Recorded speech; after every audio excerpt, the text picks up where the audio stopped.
Really, the meetup just doubled theirs, which I'll is. do that. For all There's of so you many that different don't things know to me, figure I am Wendy Watson. I'm a spiritual relationship mentor for entrepreneurs. Today, I'm going to walk you through a story and introduce you to Pauline. Pauline is a wife, a mother, a friend, an entrepreneur of multiple businesses, a podcaster, a friend. She loves to travel, and she does all of this with no arms and no legs. She was grateful, I was grateful for her for introducing me to her podcast and allowing me to be a guest on her podcast. She's also soon to be a regional director with me in the She Talks. So we get on the meeting for the podcast, and before we start the interview, she was telling me how guilty she felt for asking her husband if she could go swimming. And I asked her, why do you feel guilty about that? She's like, well, because it's a lot of work for him. He has to undress me, dress me, carry me out there, be out there with me while I'm swimming, bring me back in, redress me, undress me, all the things. I said, okay, why did you want to go swimming? She's like, well, it's my mental health. It helps me clear my mind, gives me some freedom, some exercise. And I said, okay, and did you express all of this to him? She said, yes. And I said, what was his response? I knew what I signed up for. And I said, okay, if he knew what he signed up for, and this is something that gives you your mental health and your sense of freedom and your independence, do you see how I would recommend changing that guilt into gratitude? She's like, I didn't think about it that way. So she made that mind shift and that emotional shift. So as we went through our podcast talking about how we use our different brains, how we use our minds differently, going through that 8 senses that I introduced a lot of you to last week, I asked her what independence feels like in regards to the 8 senses. Touch, taste, smell, sound, sight, knowing, the visceral reaction. And these were her responses. The sound of Katy Perry's song, Hear Me Roar, is what helps her to feel independent through sound. For taste, it's hiring a private chef to cook her healthy meals. The most profound one up here for me was that the sense of touch for someone with no arms and no hands is the feeling of a steering wheel, what represents independence for her. So I'm going to ask you 2 questions. One, how do you balance as an entrepreneur and somebody in business? Independence is really important for you. Otherwise, you wouldn't be creating your own path, running your own business. So how do you, what tools, what insights do you guys use to balance your independence as an entrepreneur with your partnerships in life, whether it be your kids, your spouses, and your support groups, like these networking groups? So does anybody have anything that you want to share as far as insights and tools that you use to help balance that dance of independence? So I was on Zoom last week because I was in Breckenridge. So my husband works in corporate. He doesn't have a lot of freedom and flexibility, as we all know, in corporate. And so we take small trips, and I focus 4 solid hours to work that day. And then the rest of the day, it's time for he and I. We were there for a whole week, and I actually become more productive and more focused with the people I'm working with when I am doing that. So it always adds a bump to my business, so I'm always happy to do that. So time management, right, which is great. I think one of the biggest things for me is intentionality. When I'm working, I'm intentional about working. with my kids, I'm intentional about my kid. With my wife, obviously, I'm intentional about being with her. So just focusing on, another word you could use is like here and now, being in the moment. Yeah, great, love it. I think it's important stuff to kind of move outside yourself, your assumptions. For instance, one of my biggest challenges was feeling when I shared my situation with my wife about her leukemia diagnosis, that I was sharing it with people who I knew had already gone through challenges or were going through challenges. And I felt like I was adding to their burden as opposed to, by sharing that with them. So I kind of held back on it. But then somebody had told me, look, that's what your friends are for. And you need to understand that and kind of balance that and stuff. And they do want to hear about it in the whole bit because, I felt more comfortable telling a complete stranger than I did folks that I knew because I knew the stuff that they were going through.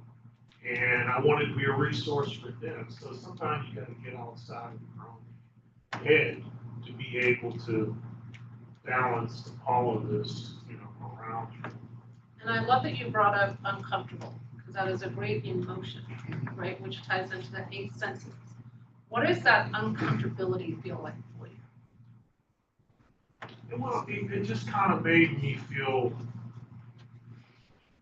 guilty, maybe, or because I was placing more on them, knowing that they already had stuff that they were going through.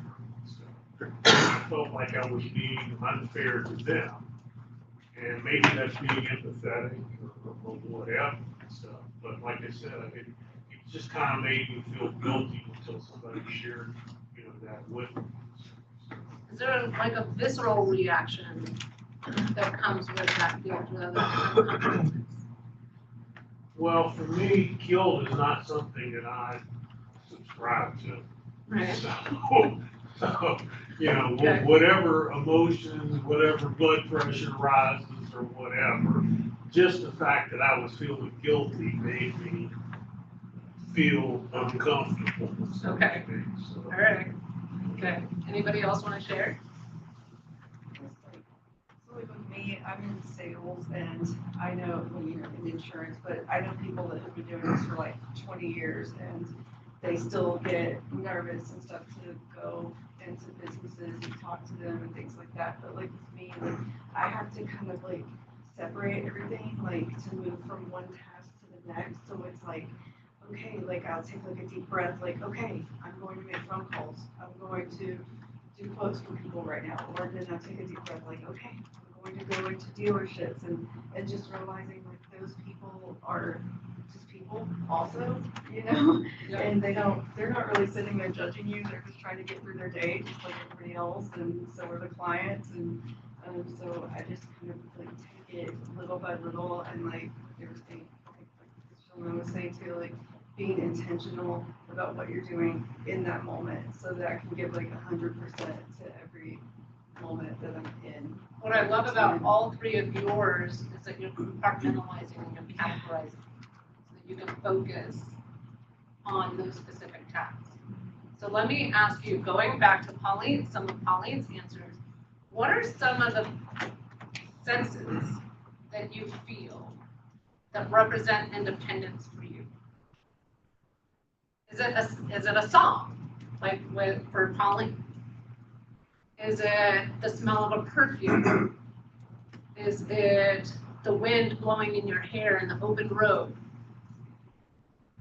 Let's get a little bit deeper into this and let's see if we can identify some senses that relate to independence so that when you're feeling like you're on an island by yourself and that nobody understands you, or if you end up feeling like the lone wolf with your hands tied behind your back because of legal regulations or corporate America. You can use these tools to help get you in that mode of feeling independent. Anybody have anything to share? I have some. For Okay. me, Go ahead, sorry. it's a taste of a beer. The taste of beer. I do a lot of networking over beers, and it's like a lot of people in corporate world aren't allowed to go have a beer at 2 o'clock in the afternoon before their job ending. It's like you gotta clock out and be on PTO or whatever. But yeah, that's independence and freedom for me is just knowing that I'm allowed to go have a beer in the afternoon. And get paid for it. I love it. You had a Oh, song. yeah, mine is the song, it's Hey Jude by the Beatles, because that song kind of got me like through college and everything. Like, I remember I had to take like a speech class, and like, I was a cheerleader and stuff at the time, and it's like, okay, I'm used to being in front of people, but like, I was like crying because I had to get up in front of the class and like be recorded and do like the speech, and then like, I just was like, listen to that song like over and over, and it's kind of like, okay, like, I can do this, like, just get my confidence together, and like, now it's not a big deal, but even now, there's times like I have to go back to that. You know? I love it. Okay. So I think you're pointing at the idea of being an entrepreneur and having control over what your time elements look like during the week and during the day, right? Mhm. Versus, this I'm asking, so is it like Yes. versus the independence to go fishing on a Tuesday morning? Right. Right, I mean, because that's why Yes. you're an entrepreneur, because if you want to go fishing on a Tuesday morning and I want to have the sound, sight, taste and smell of water and fish and The woods. all that stuff in my Yeah. hands and then the rod and everything like that, that's all very sensory, that tells me I'm in control of my time. I've got a balance where I can still go make money, but I could go fishing on a Thursday morning if I want to. Right, so if that's Is what that kind of what independent- you're pointing at, is that the Absolutely. independence versus the responsibility of? Absolutely. So if that's what independence looks like for you, how can you use that to drive yourself to close the next conversion Schedule a vacation. so that you Yeah. can go fishing, Right. right? Yeah. Does that make sense to everybody? Do you see how being able to identify what independence means for you and being able to use these tools when you're not feeling independent, or to be able to use it in order to, in business, to be able to close your conversion, to be able to make your money so that you can go do the things that you want to do? It's important in business.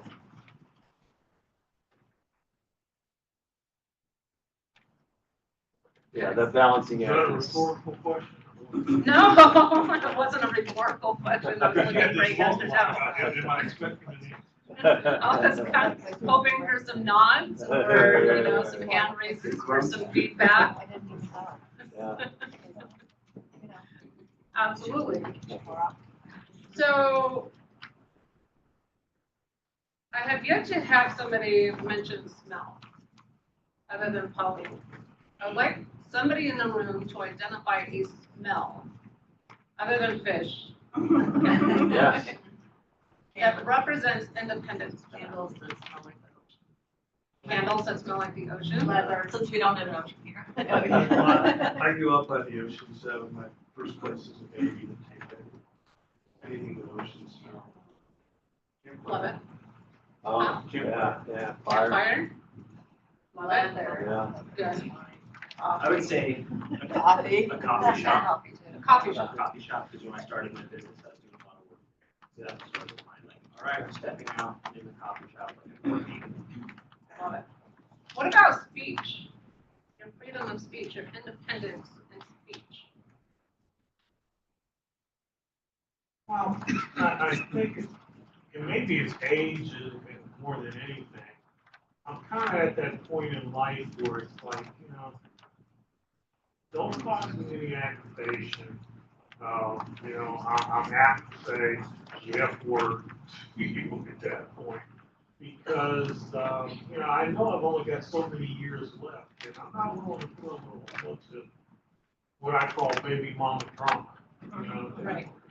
Yes. So, and I think, having worked in corporate America for most of my life, there was a constraint there in terms of what all you could say and what all you could walk away from. And I think that's probably one of the biggest things that I found, even in sales, that because most of my time was spent in sales, that they always taught you how to go after somebody in terms of what your product was, trying to sell it to them. But they never taught you how to walk away from folks with dignity and walk away in a way that allowed them to come back if they changed up their attitude or felt a need for you or whatever. But that was something that was never stressed in sales training, but how to say, hey, regardless of your faith, it's kind of like one of them come to Jesus meetings. You know? Like, are you or aren't you? And if you're not, then I need to move on. Right, and sometimes that pause, that temporary silence is really important to allow other people to have a chance to think, right? Somebody told me the other day that freedom of speech to them represented politics and religion. But in business, we have speech as far as being present on our board, as far as being involved in a networking group, social media, right? All of our posts, all of these things, how we present ourselves, and to like business partners and stuff like that. So how do you present you and your personality and your independence when it comes to maybe speaking to your boss or presenting yourself in a meeting? And how does that feel like to you? So I just went through and I made a list of each of these. The part that I'm struggling with a little bit is, can you just kind of elaborate? You can speak up just a Yeah, little you bit. gotta- yeah. Speak up just a little bit. Yeah. His voice is hoarse today. Oh, sorry. Sorry. So I made a list of all of the, just an answer of what independence looks like for me on every single one of these. And I'm sure you probably explained it last week and I wasn't here. But what's the difference? Can you elaborate a little further on what the difference between emotion and visceral is? So emotions is like happy, excitement, sad, guilt, uncomfortable. A visceral reaction is like goosebumps, your hair standing up on your neck, the little bubble guts, right, the butterflies in your belly, your heart rate increasing, right? So for Pauline, when she thinks about independence, her heart rate increases and she has a smile on her face. Regarding the freedom of speech and how that makes me feel in business, I mean, being in sales, it's there's a lot of times where, especially just growing up as a kid and in school, it was always hard for me to speak my mind because I was scared of what other people would think. And now in sales, it's a great vessel for me to get real with someone when there's obviously, they're just not facing the facts or they're trying to make excuses for why they don't want to do something when we both know it might be best for them. And helping them make that decision and not being afraid to get real with someone and be like, oh, hopefully they don't, being afraid to say something for the fear of them thinking I'm being too salesy or just pretty much rejecting me as a whole. When in reality, I just want to get real with them because I know that what I have can help them. Yeah, absolutely. So feeling the independence from just speaking my truth. I can totally relate, Yeah. right? As a spiritual relationship mentor, I get a lot of people like, what is that?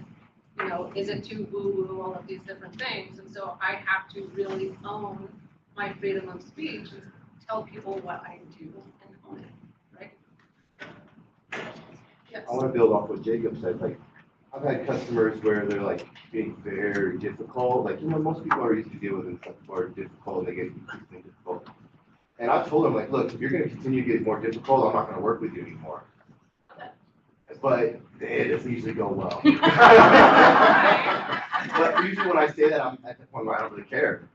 Right, because at that point, do you really want that troublesome customer or client? Exactly. Is that really the right client for you if they can't handle your kind of communication? Like who you are? I don't know, a few weeks ago, that situation happened. It was like on a Saturday, she messaged me in the afternoon, and I said it to her. My wife said, you can't talk to people like that. I said, let them go find somebody else if they don't like it, Like, there's, this lady was super difficult, like everything. It's like, well, what about this and what about that? And why this, and give me a better price, like literally every marker for red flag she had. Right, and those kind of clients are gonna cost you money, Oh, yeah.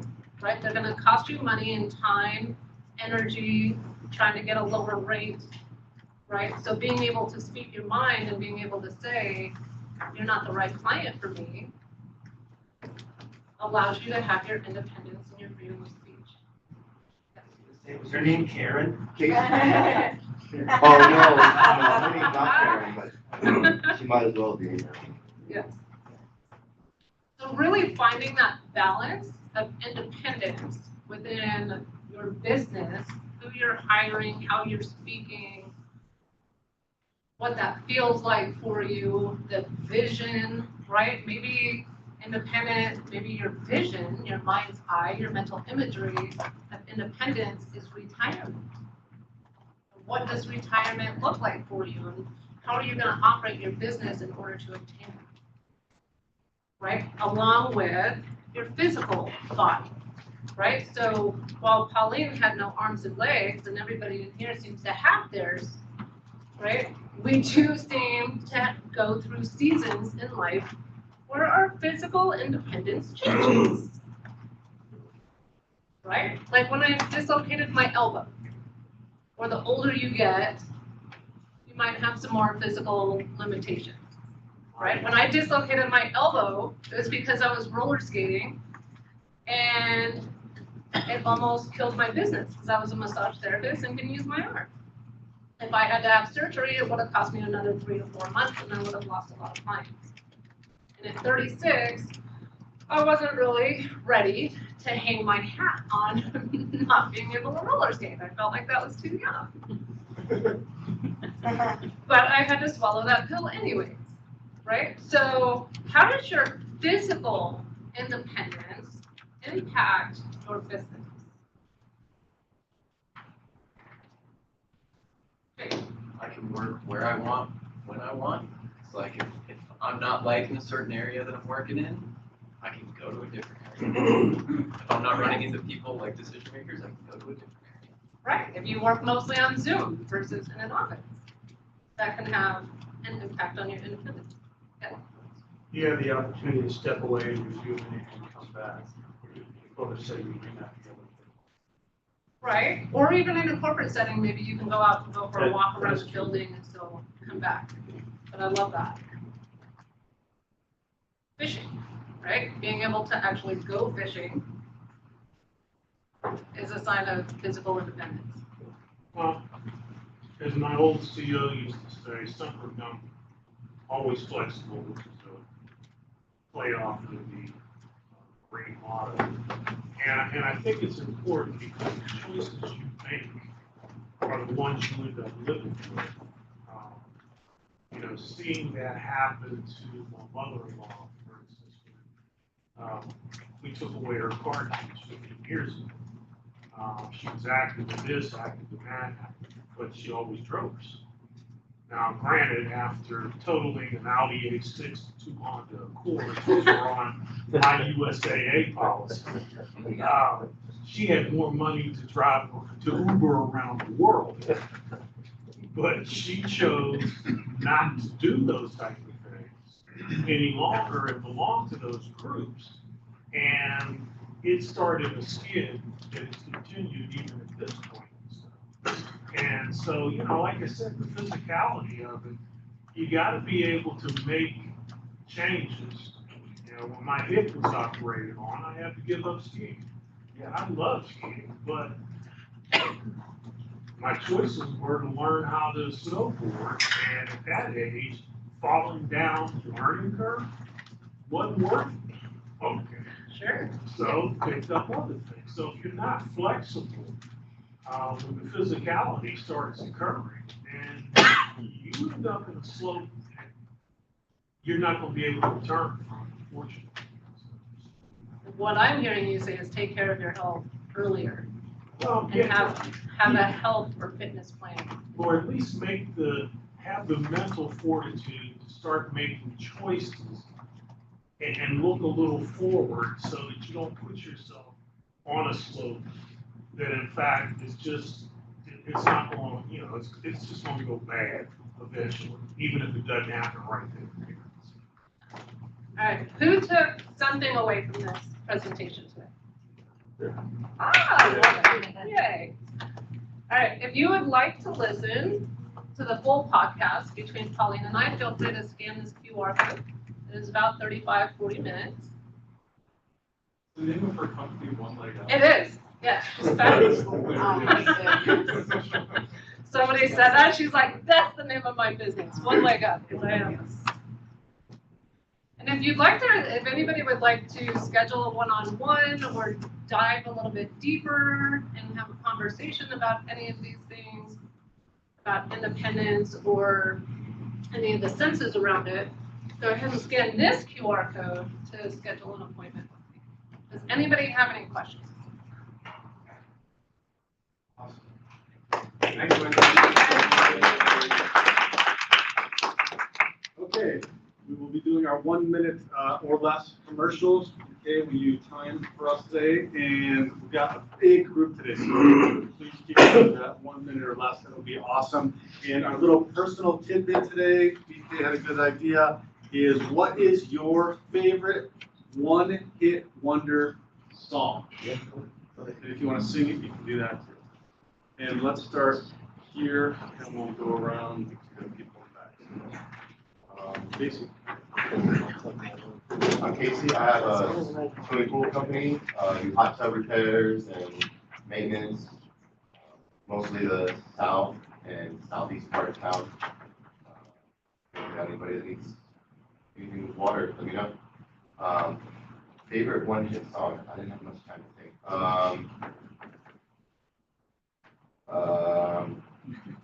That's a hard one. I agree. I'll come back. I'll see if Yeah, I can get it.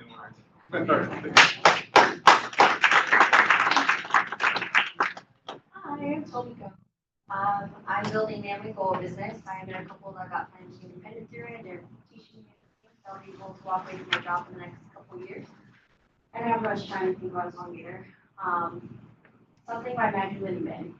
She's popped up on my playlist a couple times, so something in there by the artist. Yeah, thank you.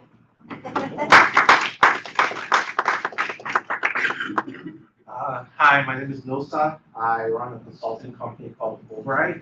Override does outsourced underwriting for non-bank lenders.